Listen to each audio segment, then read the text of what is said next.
Next up, Joanna Bickley, who is our Global Chief Creative Officer at IBM Interactive Experience. She's gonna be talking about, let's make magic, huh? Let's do that. Making magic with IBM's Watson. Have a good time. Thank you, thank you, thank you. I can't believe how incredible it is to be here on stage with you today. To see so many beautiful women in technology is just absolutely incredible. So afterwards, I promise I'm going to give a plug for those of you that are looking to do something better in the world. Come work with IBM. We are an amazing place to work. So my name is Joanna Bickley, and I am the Global Chief Creative Officer of IBM Interactive Experience. And thanks. I'm a believer in magic. That doesn't mean some kind of weird religion. You know, it's not something like numeric or anything. A believer in magic for me means that as a designer, we have the ability, the ability to create magic within everything that we do. To take technology and really expand its capability. As a kid growing up in San Antonio, Texas, those of you from Texas, thank you. One of the things that was really important that I get across was I was a dyslexic kid from San Antonio, Texas. And with that learning disability, I was unable to read until about the 3rd grade. And the only way for me to read was actually to take on and learn to read through comic books. And so my entire childhood was about dreaming about what it would be like to be Superwoman, to be Wonder Woman in some cases, and then of course, you know, in some cases to be even Batman.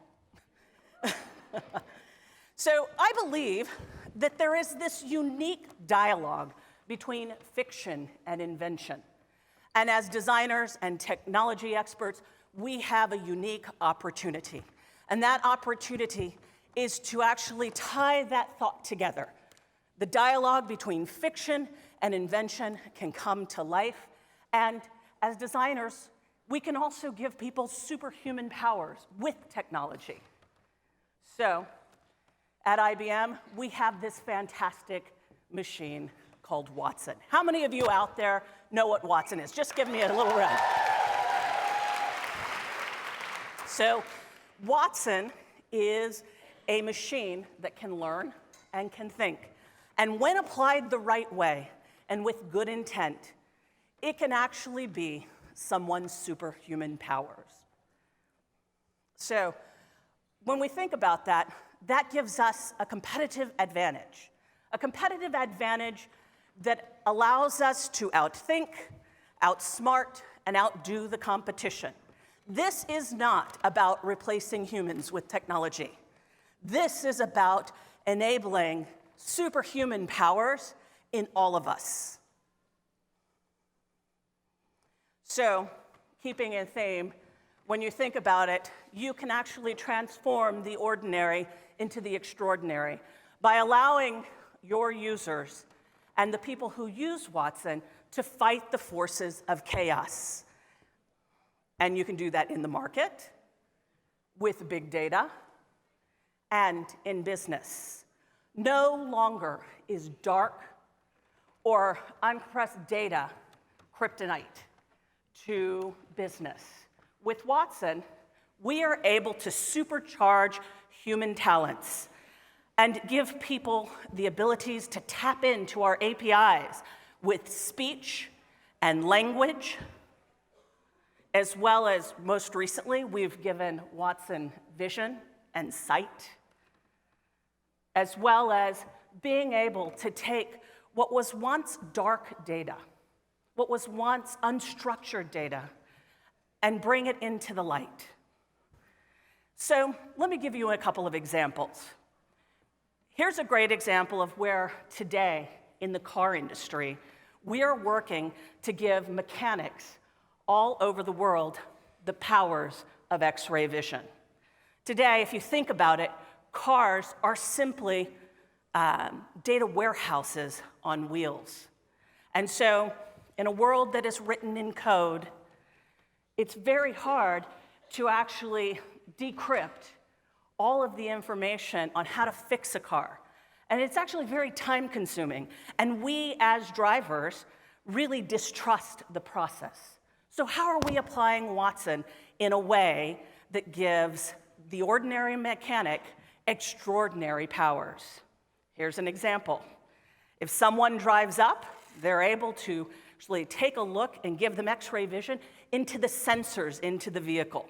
Using those Internet of Things sensors, we're able to see that there's a complex failure. Now, in the real world, without superhuman powers, this would take 2 hours to diagnose.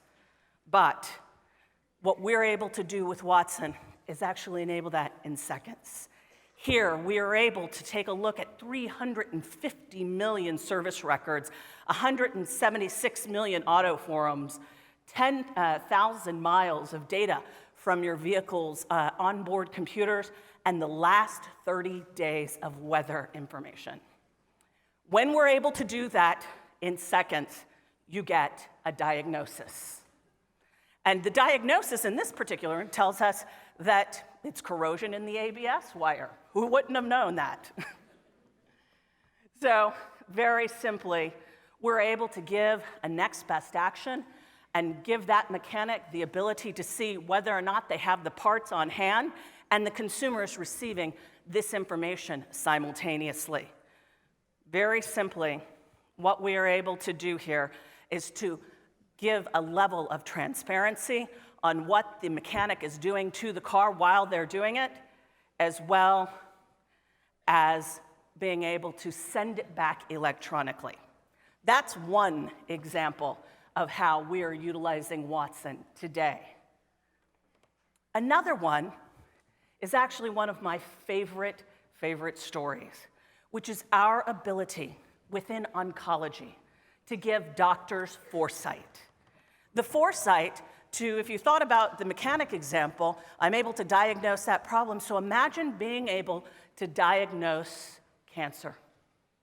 Being able to diagnose cancer and even rare forms of cancer, and give a likelihood of diagnoses, and really enabling doctors to seek out new treatments, diagnose earlier, and actually bring forth, for doctors, particularly at MD Anderson, as well as Sloan Kettering, the ability to have those superhuman strengths, enabling them to be the very best doctors they can be. How many of you are chefs out there? Anyone? So right now, you can go to IBM chefwatson.com. And the superhuman powers that Watson gives chefs around the world, and even you, who you may not consider yourself a chef, you can just get it here, is actually total recipe recall. Through complex algorithms, what we're able to do is actually decrypt food compounds and give chefs around the world the ability to come up and be inspired by new types of recipes. And this is just one or two examples, but my favorite example is actually what we are able to do in education.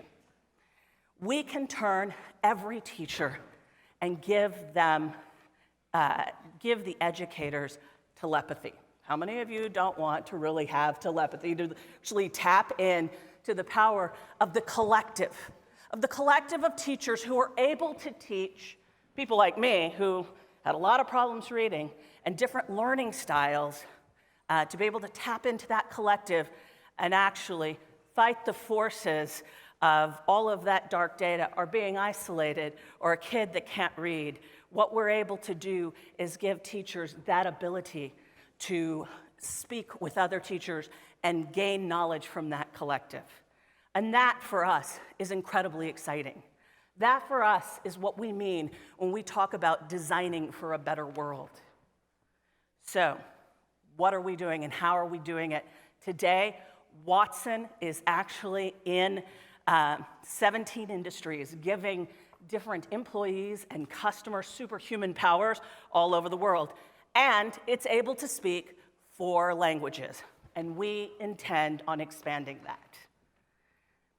Watson has styles of thinking, and today those styles of thinking are very much focused in 5 areas: in engagement, being able to reimagine the way that companies and businesses engage their employees; and in discovery, helping people discover the next big breakthrough, particularly within medicine; within policy, empowering businesses and organizations that have complex regulations to be able to navigate those regulations, legislations, and policies; and decision making.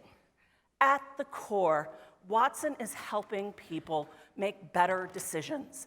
It's not replacing the human. It's actually helping them make those decisions and get to better business outcomes. And the last one, the style of thinking for me around exploration, being able to help people understand and knowledge and insight that it is in their data today. If we think about it, much of the data that we have today in our systems is rather dark and disconnected. And what we are able to do with exploration is nothing short of magical. So, what I encourage all of you to do, because all of these APIs are available to anyone who has GitHub and the will and the desire to make a better world.